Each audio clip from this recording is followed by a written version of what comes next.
I have up here my panelists, welcome, that have joined us to really share with us their experiences and also unpack what they do in their businesses. And we are literally looking at what I would like to call cradle to grave. So we'll be looking at regulations, compliance, licensing, property and business feasibility, contracts, agreements, and retail operations. So I'll start by asking my panelists to introduce themselves. They'll tell us their name and the title and a brief description of their experience in the industry and what they do.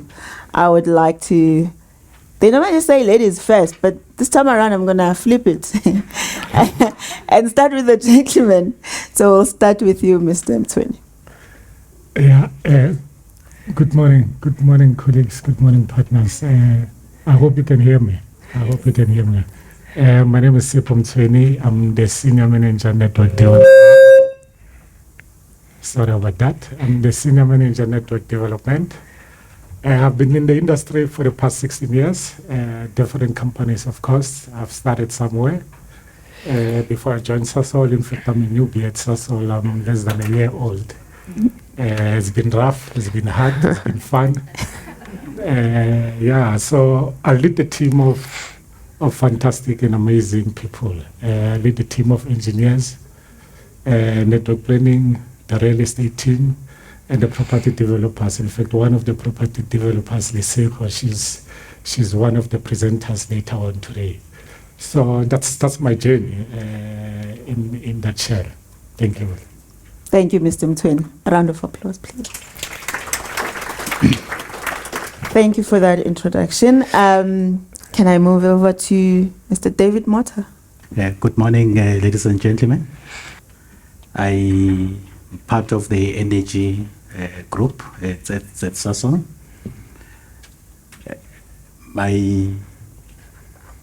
The department that I'm working with, it's called Indirect Channel of Trade. Traditionally, it used to be called wholesaling, wholesale marketing, basically. We sell products to resellers, people that buys and sell. We sell products to NRW, non-refining wholesalers. We sell products to companies like the other oil companies. I can't mention them by their names. I can tell you now that the majority of the fuels that you buy, even if you don't buy from us, it comes from us. It comes from us. The products that we sell, it's your petrol, it is your diesel, it is paraffin, it is LPG, your butane, your propane, the propellants that they use for propelling whatever that's good smelling stuff. That's what we sell. So basically, that's the department that I'm working with. Thank you. Thank you, Mr. Motha. Okay, let's move over to our governing body. Ms. Zanel Chauke from DMPR. Good morning, everyone. So I'm a deputy director in the analysis section. So our section is the one which deals with the analysis and determining the viability of the business when you apply for a service station or a wholesale license, as well as manufacturing license. So today I will be taking you through the process of application to get to the franchising. Thank you. Thank you, Sana. Okay, last but not least, Ms. Liesl Koch. Thanks, Buhle. Good morning, everybody. My name is Liesl Koch. I am the environmental manager for the energy business.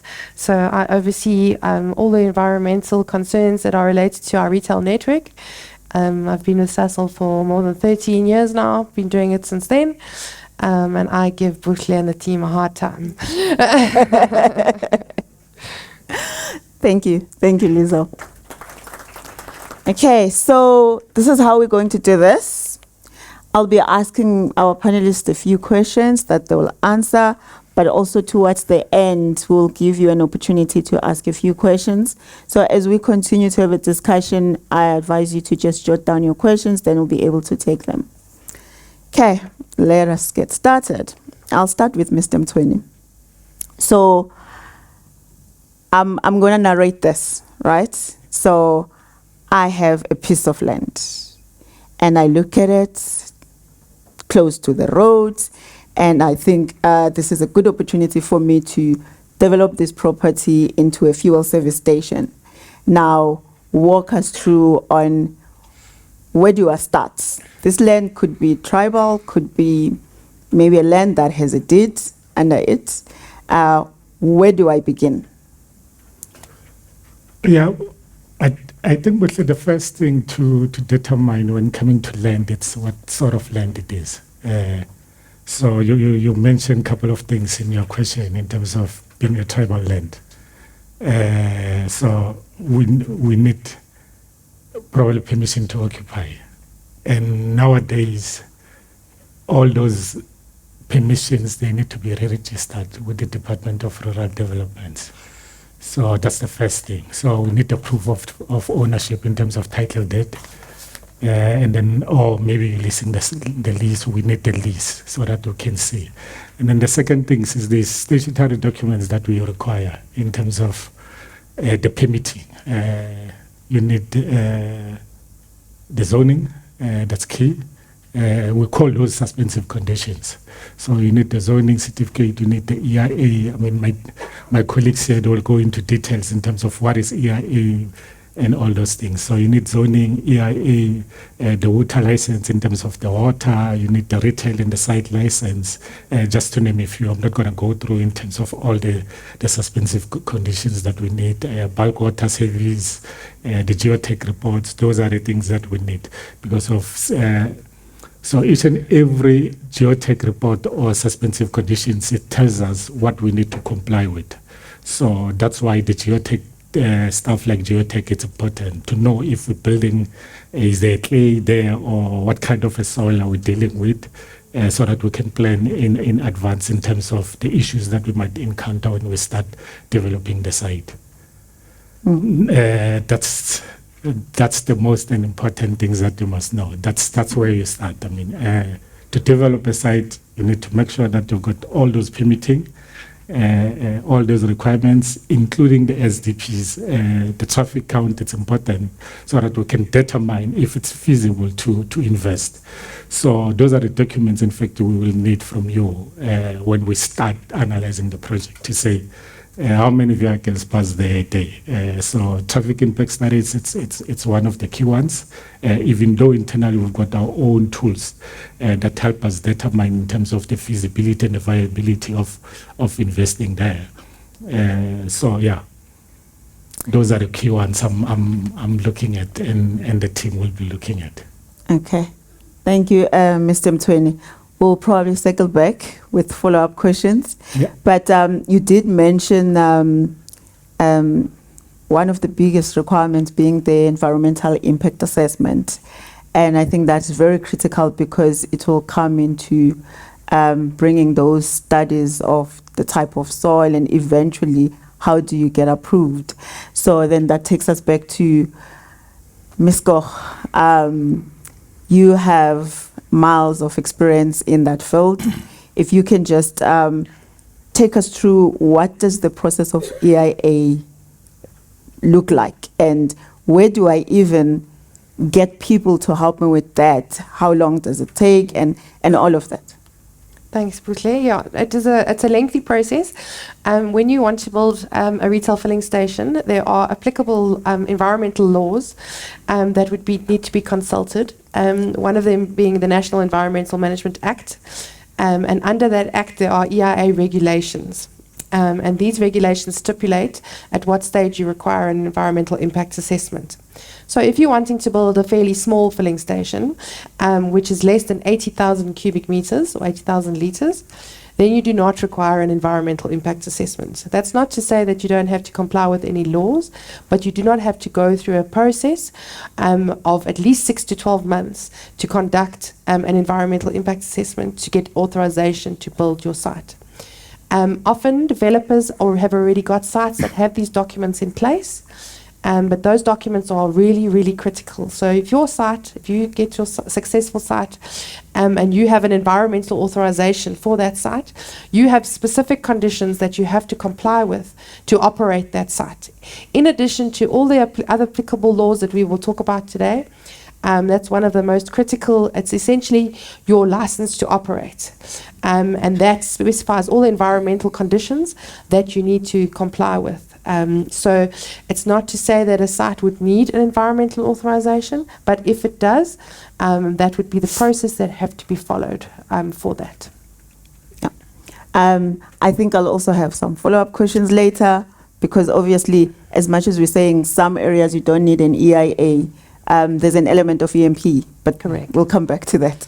Okay, so moving on, Mr. Motha, you did mention that our business is not only about selling fuel to our motorists only, but we also have a diverse type of business where we also do wholesaling. So I'm sitting here, I'm thinking, all of that jargon, I don't think I'm going there. But now I'm changing my interest. I'm looking at, maybe I should do wholesaling. What does that look like? Buhle and ladies and gentlemen, I've got one of an easier portfolio to manage. And in my 27 years of experience, I've seen people, getting into this business, doing things for themselves, and to the extent that they take our volumes and they export it. And Sasol has always been in the forefront in assisting those businesses.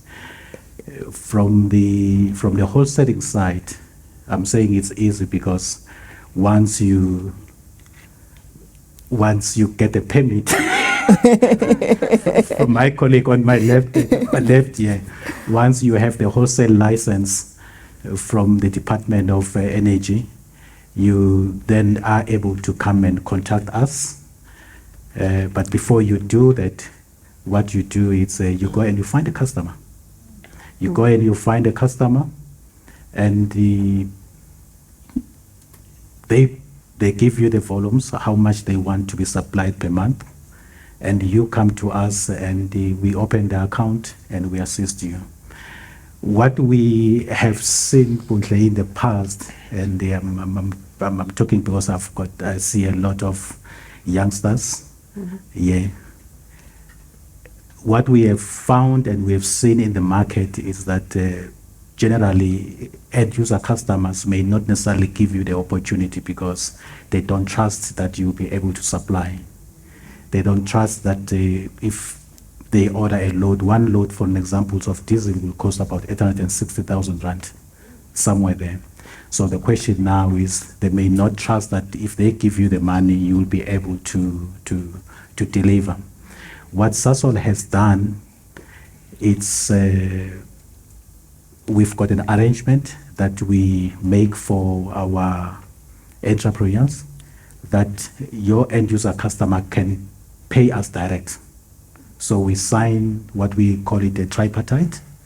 They pay us direct and you supply them. And whatever that is due to you, then they put it into your account, and that's how you supply the market. And coming to another aspect which was a little bit difficult, and Sasol has done in the past several years, is that now we are able to also even to assist you to go and speak to your customers, make a promise, and support the molecules that we supply to your customers. So basically it's the CVP, the value proposition that we give it to startup companies, we are able to do that. And a testament to that, in the past 10 years just over 10 years that I've been with Sasol, I've seen the growth of companies, mainly youngsters, women-based and managed companies, growing from on an LPG side.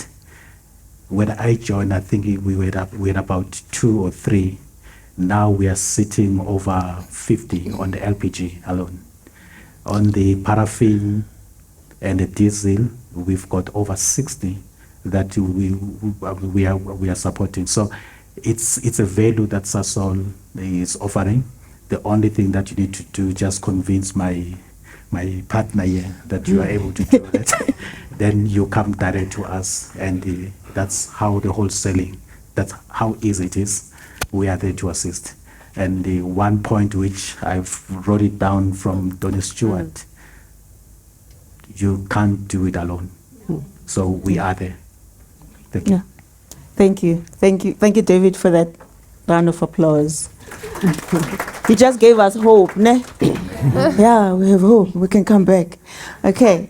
So now I think we spoke about retailing, and we spoke about property development, and we spoke about wholesaling, but there's a doorkeeper.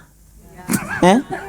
You cannot do none of those things. If that red tape, they don't remove it. So we move over to Ms. Chauke to just tell us about, now I see these opportunities and I'm interested.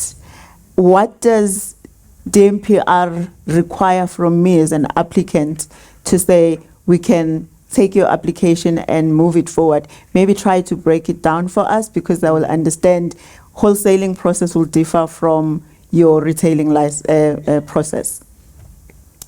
Okay.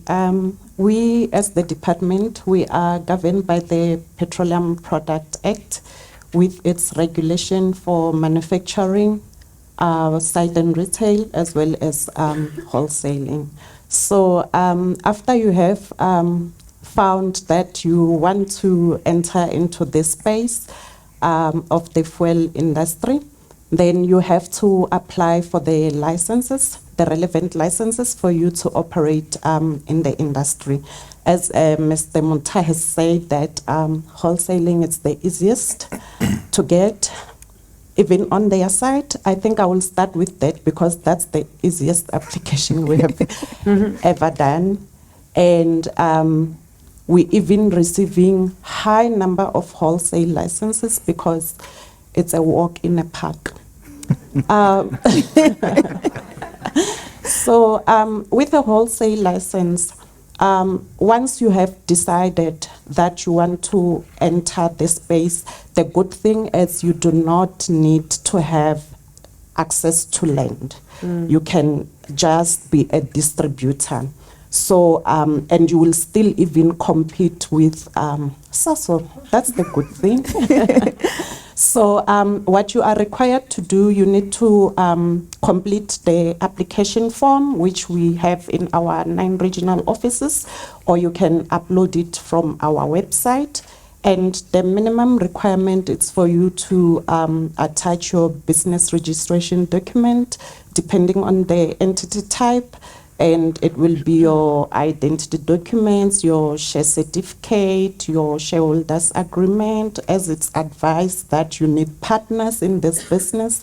And you will also need to sign a declaration that you will comply with our charter, as well as you will need to, in wholesaling, you will do it in 2 ways. If you are strictly a distributor, you just sign a declaration that you do not have storage facilities, so you will just buy your product from the supplier and then it goes straight to the customer. You don't need to even keep the product. And as well as we will require a business plan where you have to explain how you're going to be running the business, your customers, your competitive analysis. You need to explain those in your business plan. And when you lodge the application form, we will capture it. We give you the reference number, and you will be required to put an advert in 2 national newspapers to put your application to inform interested parties and affected parties, which can be Sasol as your competitor. They might want to object, saying that no, we think this company cannot be in the market for their own reasons, but we've never even received an objection for a wholesale because it's so easy to get. So those are the minimum requirement for a wholesale application. And the good thing as well, you don't pay upfront. There are no any application fee upfront. You can only make a payment once your application has been approved, and the application fee is 1,000 rand. So that's how you get your wholesale license. And I will now move to the most or a little bit difficult one. So when you also want to own a service station, now we have determined a few requirements, especially on the site license, which Mr. Mtsweni has already explained: your zoning certificate, your EIA, your permission to occupy the land, or your title deed. So those will accompany your site application form. And you will also need to get permission from the National Road Authority. Now, as well, with the National Road Authority, they require you to apply for access to the road through your service station. So that will be your package for a site application. So we do not accept only the site application. So the site application has to come with your retail application. So it's a simultaneous process. The landowner apply, a retailer can be a different person. Partnership, again, it's important. If you are not interested in the retailing space to do business and you own the land, you can lease your land to the oil company, and then they appoint a dealer who will apply for a retail license. So for a retail license as well, you will complete the application form together with the site, and you will provide your motivation. Why do you want those licenses? And you provide your business registration documents. On the retailing side, you will also have to do a net present value calculation with assumptions of volumes that you think you will pump, as well as the expenses. And you also sign some declarations that you will comply with our act. As well, you need to declare that you are not owned by a licensed wholesaler, because you cannot be in the both sides of the value chain. Once you decide that you want to be a wholesaler, then you are off retailing. So you will sign those declarations. We still require as well the business plan, as I've explained. And on retailing, you will require your traffic count study and feasibility study, especially for a new to industry service station, which is not yet built, the dream one. You need to do those feasibility study. And we will need to see that Sasol has really agreed to be your supplier, because you cannot enter the market without us knowing where are you going to get the product, because we don't want a foreign product in the market. And as well as your number of employees that you're going to be appointing in the service station. So in the retailing side as well, when you have already, there's an existing service station and you see that it's on sale, you're interested, you go buy the site. So the requirement as well on the change, we call it a change of hands application, because we're just changing ownership because it has already been licensed. So most of the documents that I've already mentioned on the retailing application will still be applicable. The only thing that you will add is a sale agreement, because you're buying, And in a case where you are inheriting the business from parents who have passed away, or sisters or anyone, you need to provide us with a will, their death certificate. And as well, we also have sites where the franchise agreement has expired and Sasol decide to appoint a new retailer, then you will also provide us with that explanation that you're not buying, you're not inheriting. However, it's just that the lease has expired. So those are the minimum requirements and additional information that is required. Thank you, Ms. Chok. I hope you took notes. This is valuable information. Thank you. Okay, so just quick follow-up questions. Kio, how am I doing at the time? Still okay? Okay. Follow-up questions. I think we left off with Mr. Mtsweni there, just giving us the high level of land availability, feasibility, all the studies that needs to be done. Now, somebody can ask another question and say, I happen to have a service station, Buhle Garage, which Mr. Motha's suppliers are supplying product to me, but it's not maybe a branded, or maybe it's branded by another oil companies. How does Sasol accommodate those instances? So I'm guessing you mean the NTB. You owning, yes. The NTBs. Yeah, yes. Yeah. So before I answer that, Buhle, let me just go back to my previous contribution and try to build a house so that probably our colleagues here they can have a clear understanding in terms of what we do. Yeah. So we spoke about the enablers, the license to operate. Which are the permitting and everything. So let's look at the pillars in terms of how we move forward. Yeah. So we usually look at the triangle. We look at three things. The location. When you start any business, you have people telling you location, location, location. Location is very important. The second one, it's the offering. What offers do we have? What partners do we have in terms of the QSRs, quick service restaurant, and coffee partners, and other partners that you might have, and also look at the non-fuel retailing, things like the car washes, the tire shop, and all those things. And then the last bit, and this is important, it's the people element.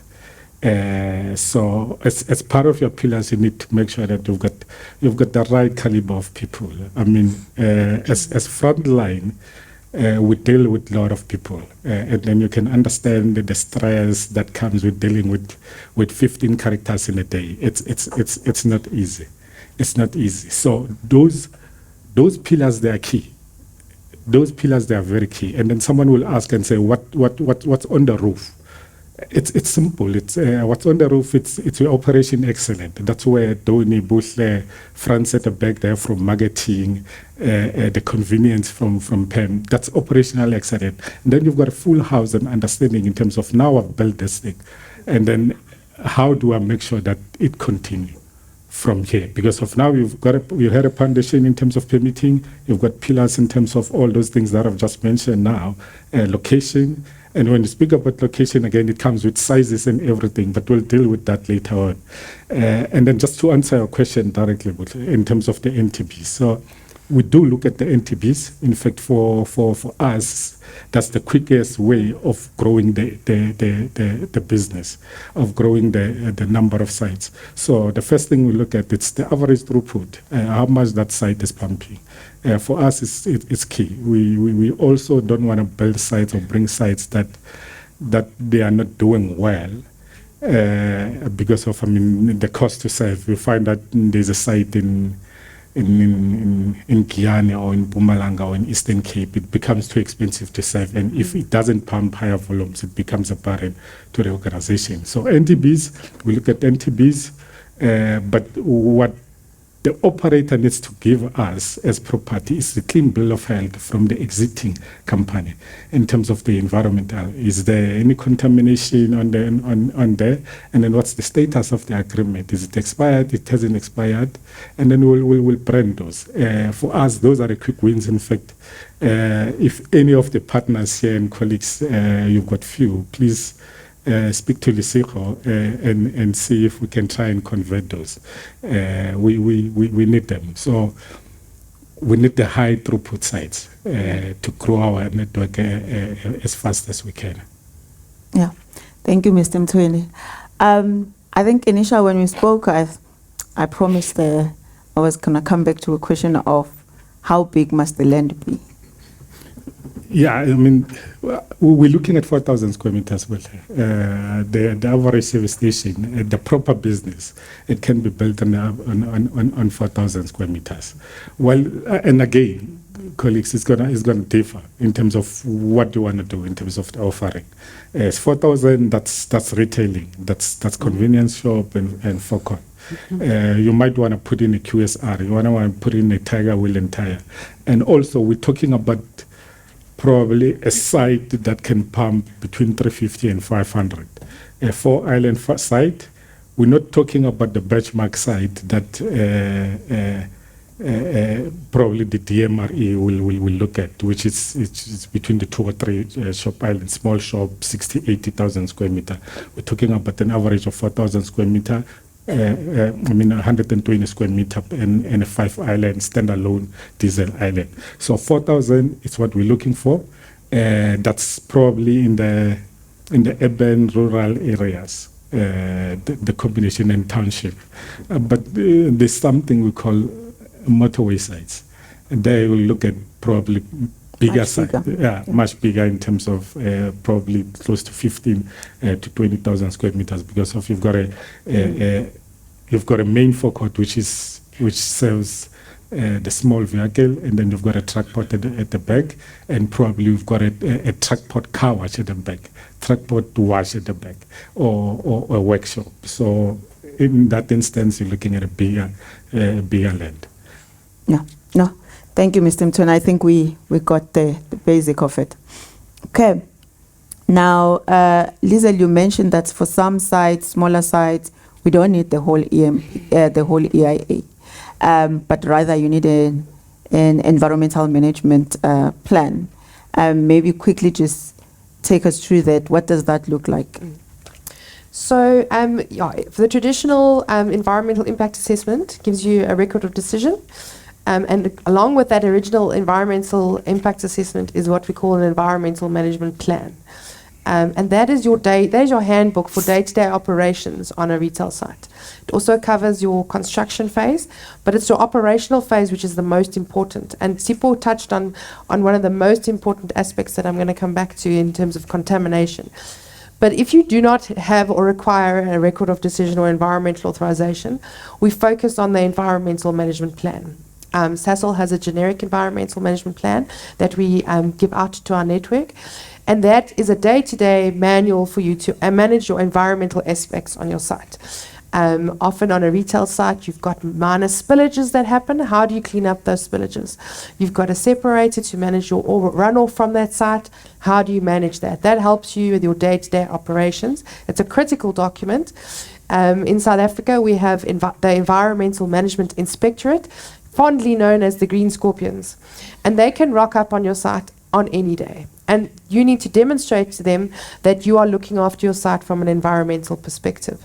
So that's really, really important. And then you'd be able to take out your record of decision or your environmental management plan and show those authorities, yes, this is how I dispose of my waste.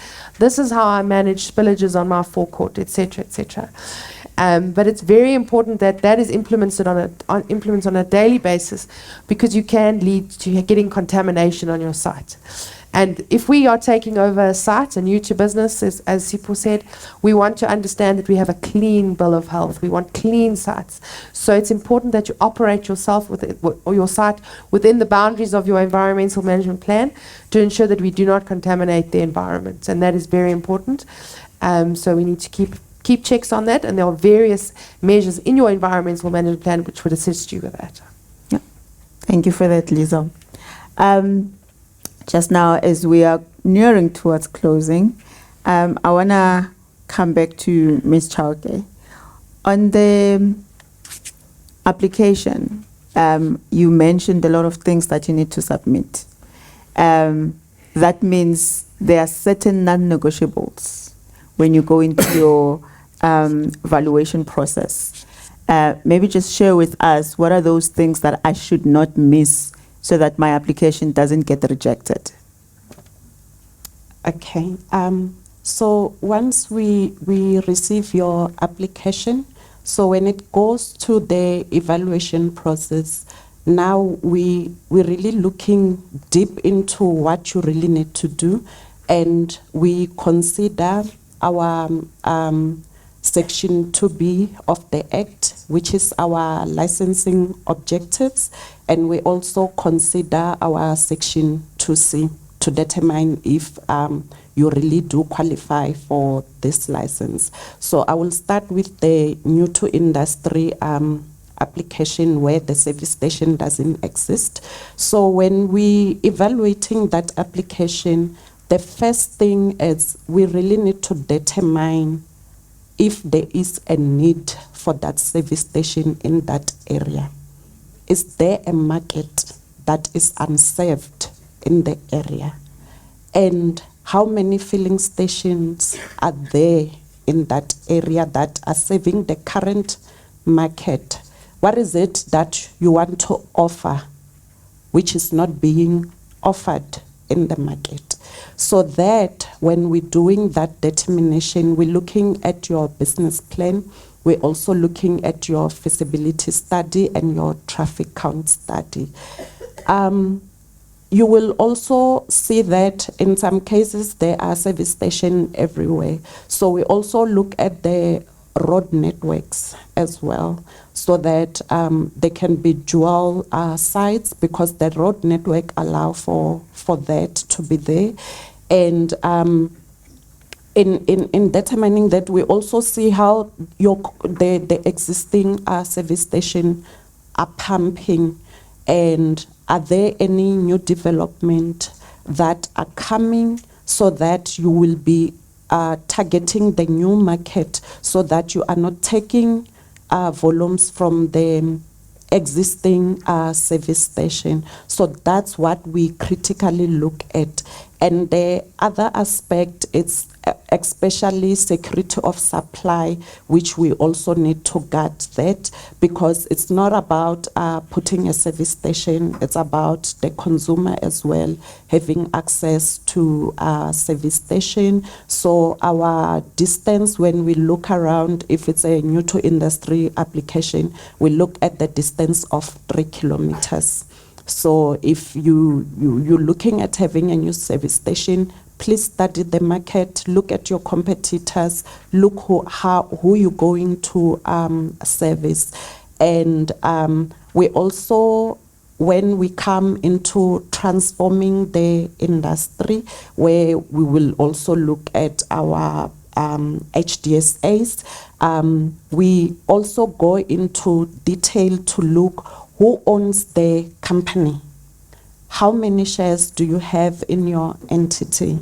So we determine that the ownership is 51 plus by an HDSA, and as well as the control, it's 51 plus by an HDSA. So in this one, when you also enter into partnership, as we encourage partnership into this business, in a case of entering into a partnership with a white male, make sure that you are also in control. Do not only be in ownership, because that automatically your application will be declined. Only if a white male is controlling the entity, you do not have control, because we're transforming the industry. So you also need to be part of control, at least 25% of the control should be sitting in the HDSA and as well as in ownership. So in both, so you cannot be in the control and not be in the ownership as an HDSA. So you need to be in both if you are partnering with a white male. But if you're partnering with a white female are considered as HDSA. So we will process the application. We look at that. We also look at your return on investment when we processing the application. We do understand people have money. They can put a service station without any struggle, but we also need to guard on your return on investment.